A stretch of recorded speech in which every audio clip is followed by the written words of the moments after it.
एक नई वीडियो के साथ आज मैं फिर हाजिर हूं, आपका होस्ट दोस्त विक्रांत जोशी। आपका स्वागत करता हूं मेरे रिव्यू मास्टर में, जिसमें हम लेकर आते हैं वर्ल्ड अफेयर्स और डिफेंस की दिन भर की टॉप खबरें। तो चलिए जान लेते हैं। सबसे पहले हम लोग बात करते हैं अपनी हेडलाइंस की। बांग्लादेश की यूनुस गवर्नमेंट को डोनाल्ड ट्रंप ने जो यूएस एड दी जाती है उसको रोक दिया है।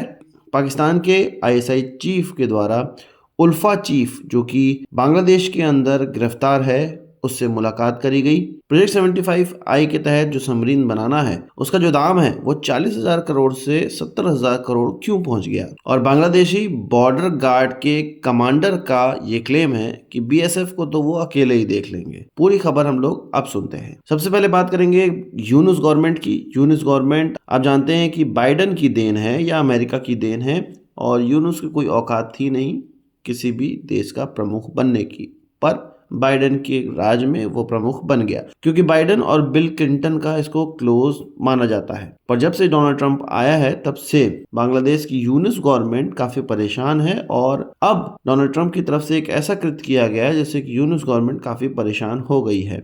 असल में यूएस की तरफ से जो एड दी जाती है बांग्लादेश को, या दी जा रही थी, वो अब रोक दी गई है। इवन ट्रंप के द्वारा यूक्रेन को दी जाने वाली जो एड है उसको भी रोक दिया गया है। ऐसा कहा जा रहा है कि डोनाल्ड ट्रंप ने जैसे ही अपना ऑफिस संभाला, उसने ऐसी हर एड जो कि कई कंट्रीज को दी जाती है, कुछ 50-60 कंट्रीज को दी जाती है, उन सभी एड्स को रोक दिया गया है 90 दिनों के लिए।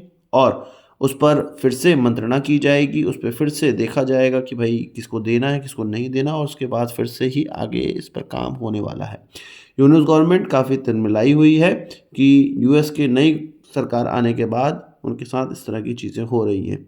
जब अमेरिका या डोनाल्ड ट्रंप यूक्रेन को एड नहीं दे रहा, जो कि यूक्रेन अमेरिका की तरफ से युद्ध लड़ रहा है, अमेरिका के सबसे बड़े दुश्मन से युद्ध लड़ रहा है, रशिया से युद्ध लड़ रहा है, और अमेरिका पूरा सपोर्ट कर रहा है, तब भी यूक्रेन को ये एड नहीं मिल पा रही, तो बांग्लादेश कौन सी चीज़ है? आपका क्या कहना है इस पर कमेंट बॉक्स में ज़रूर बताइएगा।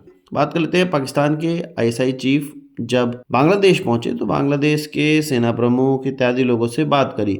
इसमें एक और मुलाकात उनकी तरफ से करी गई जो कि भारत के लिए बहुत ज़्यादा कंसर्न वाली चीज़ है। असल में उल्फा का कमांडर जो कि परेश बारू है, वो शेख हसीना की गवर्नमेंट में गिरफ्तार किया गया था, और शेख हसीना की जब गवर्नमेंट थी तो उल्फा के कोई भी कैंप वो बांग्लादेश के अंदर लगने नहीं देती थी, उन सभी को हटवा दिया गया था, और भारत एक तरह से बांग्लादेश की तरफ से टेररिज्म फ्री हो गया था। पर अब फिर से पाकिस्तान की जो आईएसआई चीफ है वो बांग्लादेश पहुंचे हैं, तो ये परेश बारू से उसने मुलाकात करी, और ये माना जा रहा है कि उल्फा के फिर से हम देखेंगे बांग्लादेशी भारतीय बॉर्डर पर उल्फा के कई कैंप्स फिर से चालू हो सकते हैं, इसकी प्रिपरेशन की जा रही है।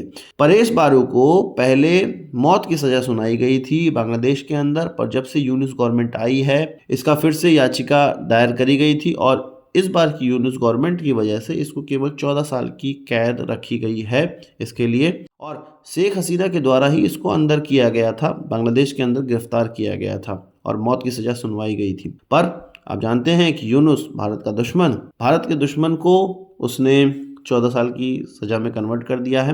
जेल के अंदर से ही ये अपना गिरोह चला सकता है, ऐसा देखने में लग रहा है। और आईएसआई चीफ जब वहाँ पहुँचा है तो ये क्लियर बात है कि नॉर्थ ईस्ट के इलाकों में फिर से इंसर्जेंसी का माहौल बहुत ज़्यादा गर्मा जाएगा। उल्फा को फिर से जागृत करने की कोशिश की जा रही है। आपका क्या कहना है इसमें कमेंट बॉक्स में बताइएगा। बात कर लेते हैं प्रोजेक्ट 75 के तहत खरीदे जाने वाले सबमरीन की। आपको पता है कि माझगांव डॉक लिमिटेड अब एक सोल कंटेंडर रह गई है, या आप कह सकते हैं कि माझगांव डॉक लिमिटेड से ही अब बात सरकार कर रही है कि किस तरह से प्रोजेक्ट को आगे बढ़ाना है, और प्राइस नेगोशिएशन चालू हो चुका है। 27 तारीख को उनको बुलाया गया है। माझगांव डॉक लिमिटेड के साथ टाइसन ग्रुप जो कि जर्मनी की कंपनी है, वो जॉइंट वेंचर करके भारत के अंदर सबमरीन बनाएगी प्रोजेक्ट 75 के तहत। पर यहाँ पर देखने में आ रहा है कि जो आंका गया था पहले 2022 में जब ये टेंडर लॉन्च किया गया था, तो 40,000 करोड़ या कुछ $5 बिलियन आंका गया था इसका रेट, या इन 6 सबमरीन को बनाने में जो खर्चा होने वाला था ये आंका गया था। पर अब ये 70,000 करोड़ जो बिडिंग अब देखी जा रही है वो 70,000 करोड़ यानी कि लगभग $8.5 बिलियन की ये बिडिंग हो चुकी है। ये किस कारण से हो रही? असल में जानकारों का ये कहना है कि 2 सालों के अंदर जो महंगाई बढ़ी, साथ ही साथ जो रुपए का मूल्य घटा, उसके कारण ये दाम बढ़ रहा है। साथ ही साथ ये भी हम जानते हैं कि प्रोजेक्ट में जो विजेता घोषित करी जाएगी कंपनी, उसके द्वारा कॉन्ट्रैक्ट साइनिंग के 6 साल बाद सबमरीन डिलीवर किया जाएगा। अब कॉन्ट्रैक्ट साइनिंग होने में कितना समय लगता है और उसके 6 साल बाद जो सबमरीन डिलीवर करने में समय लगता है, उसमें काफ़ी रॉ मटेरियल्स का जो दाम है वो बढ़ जाएगा। इसके अलावा ये 6 सबमरीन में से तो पहली एक सबमरीन 6 साल में डिलीवर की जाएगी, 7 साल में डिलीवर की जाएगी, तो बाद की लास्ट की सबमरीन में तो 13-14 साल का समय लग जाएगा, तो वो और ज़्यादा महंगी हो जाएगी। इस कारण से ये सारे दाम बढ़ चुके हैं और अभी से ये प्रोजेक्टेड दाम है कि 15 साल तक ये वैलिड रहेंगे दाम। इसलिए 40,000 करोड़ का 70,000 करोड़ रुपए हो चुका है। इससे हमें ये शिक्षा मिलती है कि किसी भी प्रोजेक्ट को लॉन्च करते वक्त ये ध्यान जरूर देना चाहिए कि आगे आने वाले समय में हम कितने समय में इस प्रोजेक्ट को पूरा करेंगे और उसके हिसाब से दाम आंकना चाहिए। खैर जो भी है, ये कंसर्न हमारा नहीं है, ये जिनको हथियार खरीदने हैं, जिनको सबमरीन खरीदना है उनका है, मतलब हमारी सरकार में बैठे हुए लोगों का है। हमें तो ये कामना करनी चाहिए कि जल्द से जल्द सबमरीन का प्रोजेक्ट शुरू हो और जल्द से जल्द चीन के खिलाफ हमें ये AIP से लैस सबमरीन प्राप्त हो। आपका क्या कहना है कमेंट बॉक्स में ज़रूर बताइएगा।